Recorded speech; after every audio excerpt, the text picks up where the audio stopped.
সিরিয়ার একজন প্রবীণ আলেম আছে, ইতিহাসের পাতায় যার নাম লেখা আছে যে বৃদ্ধ বয়সে আলেম হয়েছেন, বৃদ্ধ বয়সে। কিন্তু বংশগতভাবে পেশা ছিল কবর খোদাই করা।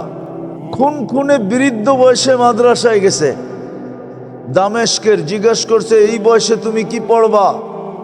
বলছে, আমি যে যা দেখা আসছি পড়বই পড়ব। বলছে, কি দেখা আসছো?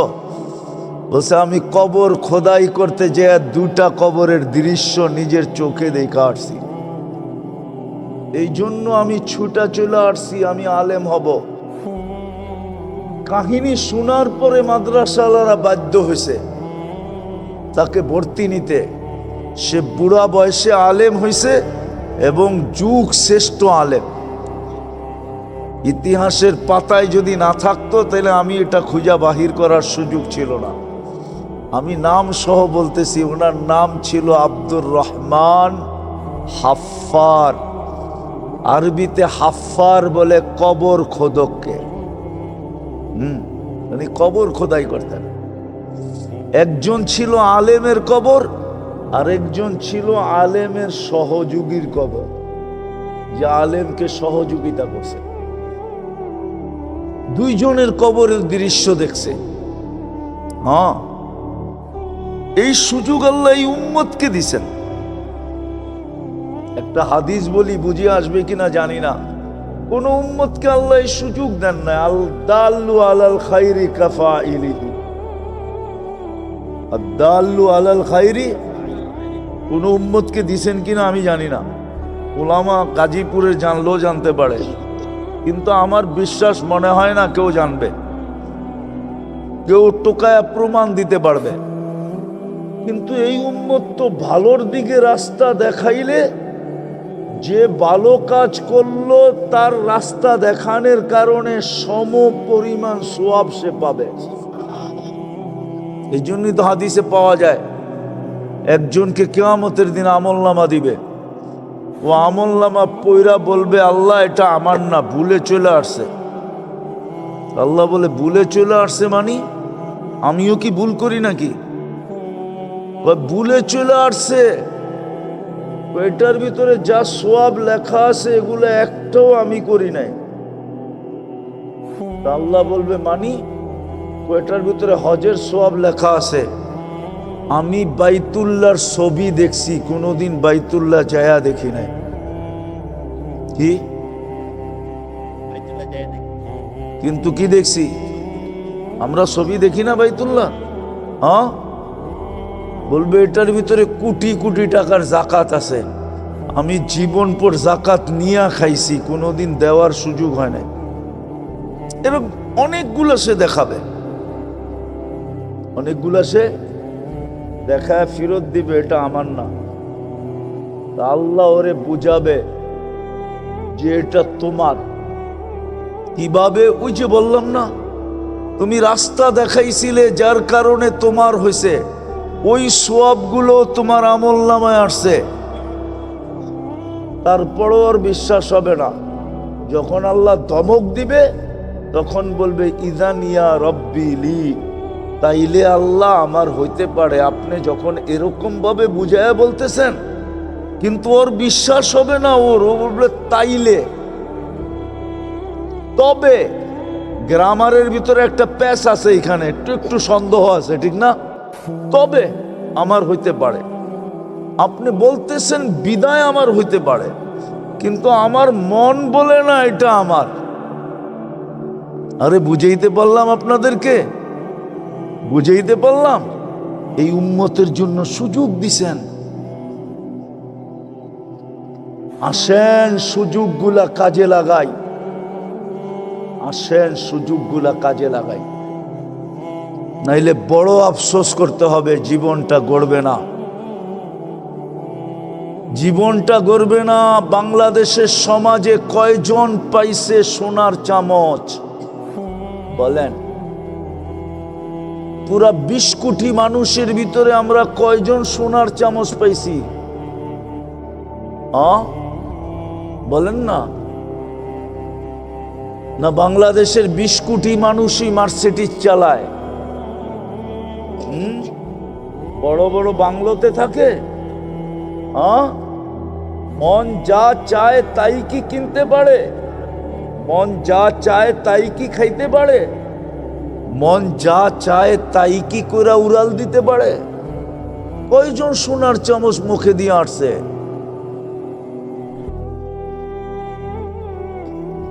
তিন বেলা ডাল রুটি জোগাইতে যায় তো মাথার ঘাম পায়ে ফেলতে হয়, ঠিক না? হ্যাঁ হ্যাঁ, ৯-৬-এর কথা বাদই দিলাম, ঠিক না? ৯-৬-এর কথা বাদই দিলাম। ৯-৬ বোঝেন? এটাও মনে হয় বোঝেন না। ৯-৬ মনে হয় বোঝেন না, ঠিক না? ৯-৬-এর কথা বাদই দিলাম।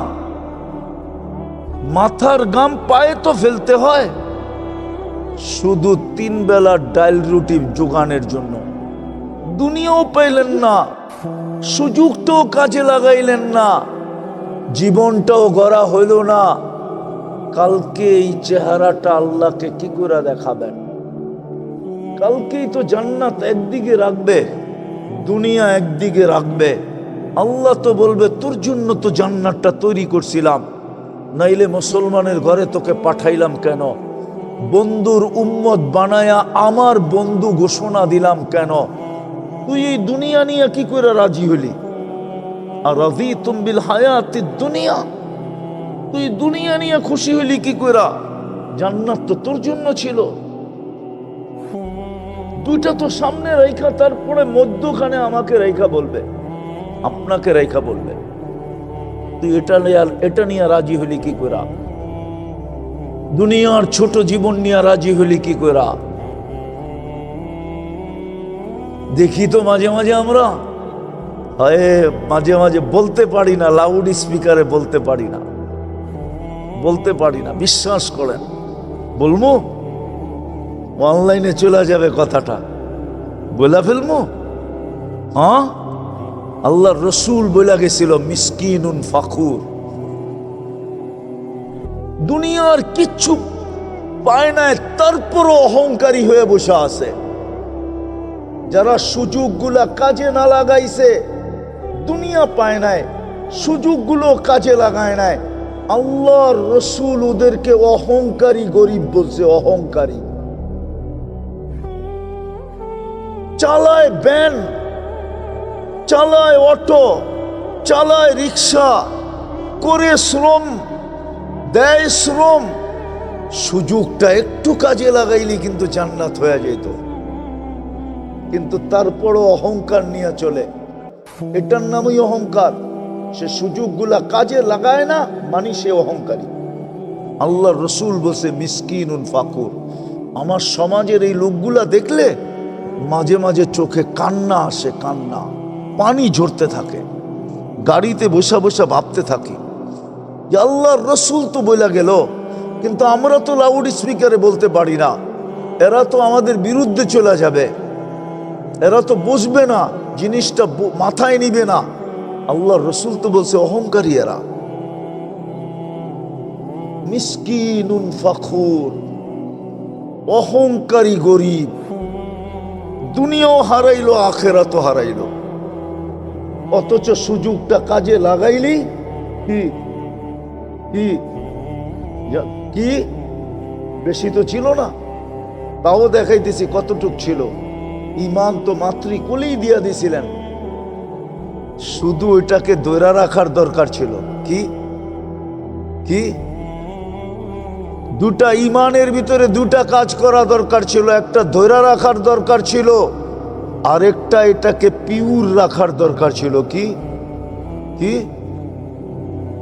পিওর, ধুলাবালু রেলো না লাগে। সল্লু খমসাকুম, ৫ ওয়াক্ত নামাজ পড়ার দরকার ছিল। সারা বৎসর যদি শ্রম দিতে যায় পড়তে নাও পারে, তাইলে এক রমজানে ৭০ মাসেরটা রিকভারি করতে পারে, ঠিক না? ৭০ মাসেরটা। আরেকটা বলবো, হুজুররা আবার আমার বিরুদ্ধে চলে যাবে। হ্যাঁ বলবো, হ্যাঁ 100% শ্রমিক পেশার মানুষ যদি নারী 100% রমজানে 6 দিন নামাজ পড়তো, 6 দিন। পুরা বৎসরের নামাজ ফরজ কমপ্লিট হয়েও আরো 55 নামাজ বেশি হইতো, 55 ওয়াক্ত বেশি হইতো। 6 কত কত কত 42 দিনের নামাজ কমপ্লিট। বৎসর হয় কয়দিন? 365 দিন। 420-এর থেকে 365 বাদ দেন, কত থাকে? কতদিন? 55 দিনের নামাজ বেশি থাকতো। এই উম্মতের প্রেমে পড়ে আল্লাহ এরকম সুযোগ দিচ্ছেন, নাইলে সুযোগ দিতেন না। ওলামা আমার বিরুদ্ধে চলে যেতে পারে, বিরুদ্ধে লিখতে পারে, অনেকে লেখে আমার বিরুদ্ধে, লিখতে পারে। এই উম্মতের ভালোবাসায় পড়ে আল্লাহ এই সুযোগ দিছে যে এই শ্রম পেশার মানুষগুলা যদি, গরিব মানুষগুলা যদি, যারা সারা দিন শ্রম দিতে হয় সুযোগ পায় না, ওরা যদি রমজানে 6 দিনও কমপ্লিট 100% নামাজ পড়তো, 420 দিনের নামাজ লেখা হতো। হাদিস যদি ভুল না হয়ে থাকে, আর হাদিস যদি ভুল হয় তাহলে ভিন্ন কথা। ফরজ 70 গুণ বাড়ায়া দিল কেন? যেন পুরো বৎসরের নামাজ কমপ্লিট হয়ে যায় 6 দিনে, আরো বেশি থেকে যায়। আমি 5 দিনই বলতাম, কিন্তু 5-7 35 দিন হইতো, 350 দিন হইতো, 365 দিন হইতো না। এই জন্য 6 দিন বললাম। কি বুঝাইতে পারলাম? সুযোগগুলা কাজে লাগাবেন। হ্যাঁ, চলেন আজকে আল্লাহর কাছে মনের থেকে তওবা করি। করবেন? কে কে করবেন দেখি? তাহলে বলেন, আল্লাহ অতীত থেকে তওবা করলাম। নামান সুযোগগুলাকে উলামাদের কাছ থেকে শিখা কাজে লাগান। এই উম্মত 1 নেকি দিয়া জান্নাতে যাবে, 1 টাকা দিয়েও জান্নাতে যাবে। যদি সঠিক জায়গায় টাকাটা লাগাইতে পারে তাহলে 1 টাকা দিয়া জান্নাতে যাবে, 1 নেকি দিয়েও জান্নাতে যাবে। হায় হায় হায়। আরেকটা হাদিস আছে, এই উম্মতের জন্য আল্লাহর বড় ভালোবাসা, বড় স্নেহ, বড় মায়া, বড় মমতা। আল্লাহ আমাদেরকে বুঝার তৌফিক দান করেন। এই জন্য মেরে দোস্ত, সুযোগগুলা শিখি, কাজে লাগাই। আমাদের সন্তানও আমাদের জন্য বড় সুযোগ। আমাকে আল্লাহ 1 টাকা দিছেন, এটাও বড় সুযোগ। আমি আইসা মাদ্রাসাটার খবর নিতেছিলাম, বড় জীর্ণ শীর্ণ দেখতেছি, যদিও ভাড়ায় চলতেছে। আমি আপনাদের কাছে অনুরোধ রাখব, বিশেষ করে এই মজমার কাছে বা যতদূর আমার আওয়াজ চায়, নারী পুরুষদের কাছে যতটুক সম্ভব, এটাও বিরাট বড় সুযোগ। বললাম না, সহযোগীর কবর দেখা যে এই উলামাদের সহযোগিতা করছে, ওর কবর দেখা বুড়া বয়সে আলেম হয়েছে। আমি নাম পর্যন্ত বললাম, আব্দুর রহমান আল হাফফার। আপনিও এখানে সহযোগিতার হাত বাড়ান। 40,000 টাকা বলে মাসে ভাড়া দিতে হয়, নিজস্ব কোনো জায়গা নাই এখনো, ছাত্র সংখ্যাও কম। আর এটাও সত্য, যতদিন এই মাদ্রাসা মসজিদগুলা টিকা থাকবে, ততদিন আমরাও টিকা থাকবো। আর যেদিন এগুলা বিলুপ্ত হয়ে যাবে, ওই দিন আমরাও বিলুপ্ত হয়ে যাব। আমাদের ভিতরেও দিনদারি থাকবে না। যতটুক বাংলাদেশে আছে, শুধু এই মাদ্রাসার মসজিদগুলার কারণে আছে। এগুলা যদি না থাকতো তাহলে এটুকু থাকতো না, আমরাও স্রোতে ভেসে যেতাম। বিদায় এগুলাকে টিকায় রাখা আমাদের নৈতিক দায়িত্ব। নৈতিক দায়িত্ব। এই জন্যই বাংলাদেশ বিপর্যয়ের থেকে বেঁচে আছে। আমি তো আগের থেকেই বলতেছি যে বাংলাদেশে 3 কারণে বিপর্যয়ের থেকে বেঁচে আছে, নাহলে বাংলাদেশ বহুত আগে বিপর্যয় হইত। ভূমিকম্পের দিক দিয়া হইতো, প্রাকৃতিক দিক দিয়া হইতো, শতভাবে বিপর্যয় হতো, কিন্তু আজ পর্যন্ত হয় নাই। আর আমার বিশ্বাস, যতই মানুষ স্লোগান তোলক বিপর্যয়ের, বাংলাদেশে যতদিন এই 2-3টা জিনিস টিকা থাকবে আর বাংলাদেশের মানুষ এটাকে ধরে রাখবে, বিপর্যয় হবে না। একটা হলো মসজিদ মাদ্রাসা, আর একটা হলো হক্কানি আলেম ওলামা আল্লাহওয়ালা। এই 3 শ্রেণী, 3 জিনিস যতদিন থাকবে এই দেশে বিপর্যয় হবে না ইনশাআল্লাহ। এটা হলো এই দেশের বাহ্যিক আধ্যাত্মিক শক্তি। আবার এই মাটির নিচে আরেকটা আধ্যাত্মিক শক্তি আছে। এটা আমি অনেকবার বলছি, মিডিয়ায় পাবেন আপনি। বাংলাদেশের মাটির নিচে একটা আধ্যাত্মিক শক্তি আছে, যেটা দুনিয়ার কোনো মাটির নিচে নাই। মক্কা মদিনা ভিন্ন, ওটার সাথে তুলনা হয় না। এরকম আধ্যাত্মিক শক্তি কোথাও নাই। আল্লাহর রসুল হিজরত করেন নাই, সর্বপ্রথম 4 সাহাবী আসছিলেন বাংলাদেশে, 2 জনের কবর এই মাটির নিচে আছে। ইতিহাস বলে ইতিহাস, এত বড় প্রথম যুগের আল্লাহর রসুল হিজরত করেন নাই, এত লম্বা কুরবানির আধ্যাত্মিক শক্তি এই মাটির নিচে লুকানো আছে। এই জন্য আমি বলি, এই মাটি নিয়ে বিপর্যয় হয় না। কেউ যদি এই মাটি নিয়ে খেলতে চায় তো মাটি বেশি দিন ওকে খেলতে দেয় না, কখনো না কখনো ওকে আউট করেই করে। এটাই মাটির আধ্যাত্মিক শক্তি। আপনি জানেন না আপনার দেশের ইতিহাস?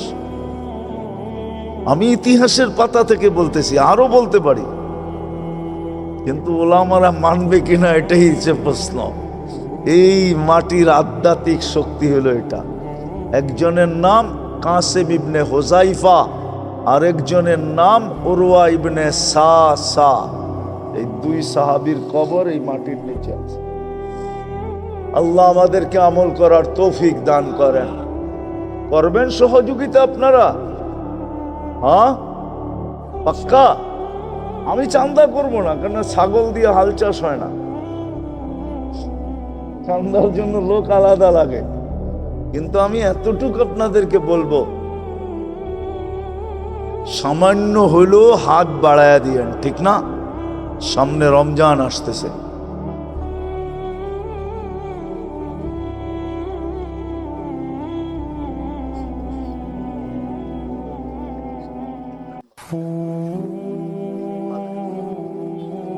বলে তো দিলাম, আপনারা সহযোগিতা করার জন্য ইনশাআল্লাহ হাত বাড়ায়েন। ময়দানে করা হবে না, পরে আপনি সুযোগ মতো আপনি আইসেন। সামনে রমজানও আসতেছে, বিরাট বড় সুযোগ আছে। আল্লাহ আমাদেরকে আমল করার তৌফিক দান করেন। লাকাল হামদ কামা ইয়ানবাগি লিজালালি ওয়াজহিক ওয়া আযীমি সুলতান। আল্লাহ বলার পর্ব ছিল শেষ, শোনার পর্ব শেষ, ভিক্ষার পর্ব চলতেছে। বেশি কিছু চাবো না মালিক, আজকের আয়োজনটা যেন কবুল হয়, আয়োজকরা যেন কবুল হয়, এই মাদ্রাসাটা যেন কবুল হয়, এর ওস্তাদ ছাত্র যেন কবুল হয়, এর প্রতিষ্ঠাতা যেন কবুল হয়, এর সাহায্য সহানুভূতিকারীরা যেন কবুল হয়, এর মোহাব্বতকারীরা যেন কবুল হয়। আল্লাহ কবুলিয়াত চাই, আর কিচ্ছু চাই না। কবুলিয়াত হয়ে গেলে বাকি সব কিছু হয়ে যাবে কুদরত দ্বারা। এটাই আপনার সুন্নত। কবুল আগে হইতে হয়, নাইলে ওটা হয় না। ওটাকে আপনি সাজায়া দেন না। প্রমাণ হিসাবে 1 ফোঁটা পানি যদি কবুল না হইতো, তাহলে সৃষ্টির সেরা, সৃষ্টির ভিতরে শ্রেষ্ঠত্বের মুকুট নিয়ে মাথায় কোনোদিন জমিনে কোনোদিন পা রাখার সুযোগ আমাদের হতো না। 1 ফোঁটা পানি কবুল বিদায় আমরা সৃষ্টির সেরা হিসাবে জমিনে পা রাখতে পারছি। বিদায় আপনার কাছেও আমি কবুলিয়াত চাবো, এই মাদ্রাসার কবুলিয়াত চাবো, ওস্তাদ ছাত্রদের কবুলিয়াত চাবো।